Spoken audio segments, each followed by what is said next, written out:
এখন যাচ্ছে ছাদে চাকু নিয়ে অ্যালোভেরা কাটতে।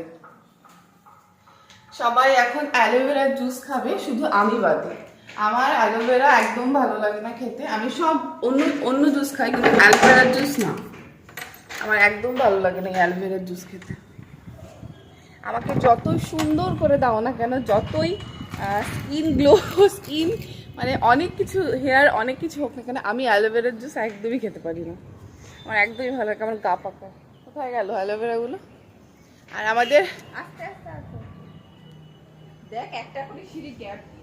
আর আমাদের অ্যালোভেরা দেখলে মানে তোমরা যদি দেখো তোমাদেরই মনে হবে হ্যাঁ অ্যালোভেরাগুলো খাই। এত সুন্দর অ্যালোভেরাগুলো, এই যে সব লাইন দিয়ে এখানে অ্যালোভেরা, অনেক অ্যালোভেরা। তাও তো মা কিছু কিছু খেয়েছে, আমার খাওয়া হয় না বলে। আমি যদি খাই তাহলে অ্যালোভেরাগুলো এত থাকে না, কিন্তু আমার খাওয়াই হয় না। আর সব থেকে বেশি কথা না, অ্যালোভেরা কাটাটা খুব সমস্যা। মানে অ্যালোভেরার যে কাঠটা ভেতরে থাকে ওটা কাটা খুবই সমস্যা। আর আমি খাই না বলে আমার একদমই ইচ্ছা করে না এগুলো করতে।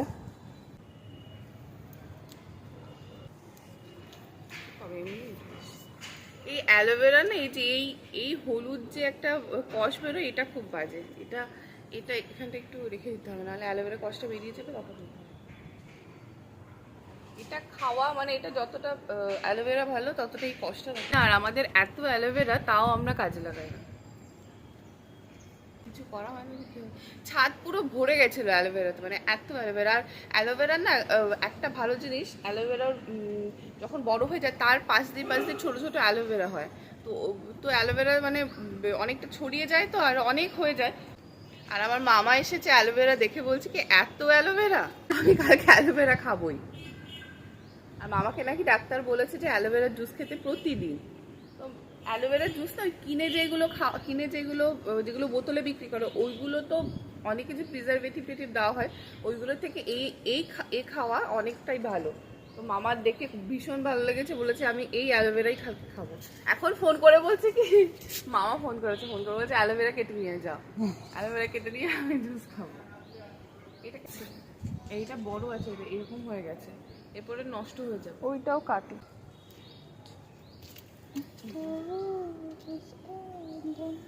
এতে হবে না আর লাগবে, ওইটা কেটে নেই। কালকে দাদা বৌদির বিরিয়ানি খেয়ে এসে আমার এখনো পেট ভার, মানে আমার এখনো মনে হচ্ছে আমি কিছু খাবো না। আমি সকালবেলা ব্রেকফাস্ট কিছু করিও নি, মানে আমাদের যে রাধুনী কাকিমা বলেছে আমার কিছু করতে হবে না, ওদের করো। আমি কিচ্ছু খাবো না, আমি খেলে একটু জল মুড়ি খাবো, আর কিচ্ছু খাবো না। তো পুরো এই বিরিয়ানিটা খাস হয়ে যায়। আরে কালকে না কালকে দুপুরবেলা মাটন খেয়েছি, মাটন খেয়ে ওটা খেয়েছি না, পেটটা এখন ভার ভার লাগছে। এদিকে দেখ, এদিকে একটা কাটার আছে, এটা কাট, এটা কেটে ফেল। এই মনে হচ্ছে না আরো ছিল নাকি? এই কটাই তো, তোরও মনে হচ্ছে এই কটাই আরো ছিল না? এই যে এইখানে জমিয়ে রাখা ছিল বলে অনেক মনে হচ্ছিল। না ওইগুলো তো ওখানে দেওয়া হয়েছে। হ্যাঁ আর কাটলাম না, অনেক এতে অনেক হয়ে যাবে। এতে অনেক বলতে এই যে এই কটা কাটা হয়েছে, আর আরো এর মধ্যে আমলা যাবে, মানে আমলকি যাবে, আর কি যাবে, আর কি দিবি তোরা? ও সরি, পুদিনা পাতা। আমরা পুদিনা পাতাও লাগিয়েছি, কারণ অ্যালোভেরার জুস খাবো বলে পুদিনা পাতাও লাগানো হয়েছে। আর এই যে হচ্ছে পুদিনা পাতা। হ্যাঁ, এটা না খুব সুন্দর একটা ফুল, তোমাদের একটা ফুল দেখাচ্ছে, এত সুন্দর হয়েছে। এই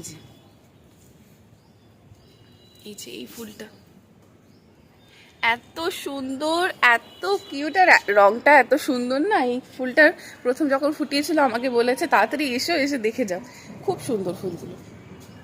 পুদিনার কি করব, পাতা কাটবো নাকি ডান্টি ধরে কাটবো? পাতা ছিড়বো শুধু। হ্যাঁ, পুদিনা পাতা ভালো, মানে অ্যালোভেরাতে দিলে বেশ একটা ভালো সেন্ট নাকি রে? ডান্টি ছিলে কিছু হবে না? না ঠিক নেই, বেশি ছিললাম না, কারণ বেশি তো দেবে না, তারপরে নষ্ট হবে। আর এই পুদিনা পাতাগুলো মা লাগিয়েছিল। এই তোদের কারি পাতা গাছ আছে? হ্যাঁ, একটা নিচে ছিল। আমাদের কারি পাতাও গাছ আছে। ওই হচ্ছে আমার বড় আবার সাউথ ইন্ডিয়ান ডিশ ভালোবাসে, তো ওর জন্য, ওর খাওয়ার জন্য কারি পাতা গাছ লাগিয়েছিল। কারি পাতাও ছিল, কিন্তু এখন আছে নাকি জানি না। কালকে আমাদের বাড়িতে একটা গোপ্রসাব দেখা গেছে, ওই নিয়ে কালকে হুলুস থুলুস পড়ে গেছে, তার জন্য সব দিকে আমাদের বাড়ির সব দিকে ওষুধ দেওয়া হয়েছে, মানে ঘাস মারা ওষুধ ওইগুলো, আর ব্লিচিং পাউডার, ওইগুলোতে বলে না সাপ আছে, আর সব দিলে তো মরেই যাবে, মনে হচ্ছে মরে গেছে। আর ঘাস মারা ওষুধ দিলে তো সবই গাছ মরে যায়। দেখেছে আমাদের যে কাজ করে কাকিমা, উনি এসে বলছে যে এমন ফনা তুলেছে নাকি, কাকিমা দেখে তাড়াহুড়ো করে সাইকেল ফেলে চলে এসছে। মানে যখন কাকিমা তাড়াতে গেছে, মানে কাকিমা দেখছি যাচ্ছে, তো কাকিমা সাপ সাপ করে বলেছে, আর এমন ফনা তুলেছে কাকিমা দেখে তাড়াতাড়ি করে পালিয়েছে। আর গোখরো সাপ তো বাবা ভীষণ ডেঞ্জারাস, মানে আমার দারুস সাপে ভয় লাগে না খুব একটা, আমার দারুস সাপ খুব একটা কিছু করে না। আর আমাদের এখান দিয়ে দারুস সাপ একটা ঘুরে বেড়ায়, মানে ওটা যেন আমাদের ফ্যামিলি মেম্বার হয়ে গেছে, ওই দারুস সাপই দেখা যায়, কিন্তু গোখরো সাপ আমি কখনো দেখিনি আমাদের এখানে। তো কাকিমা বলছে কালকে, আমারও সত্যি একটু ভয় লেগেছে। এইটুকুনি হ্যাঁ হয়ে যাবে। এইটুকুনি নিয়েছে, এইটুকুনিতেই হয়ে যাবে।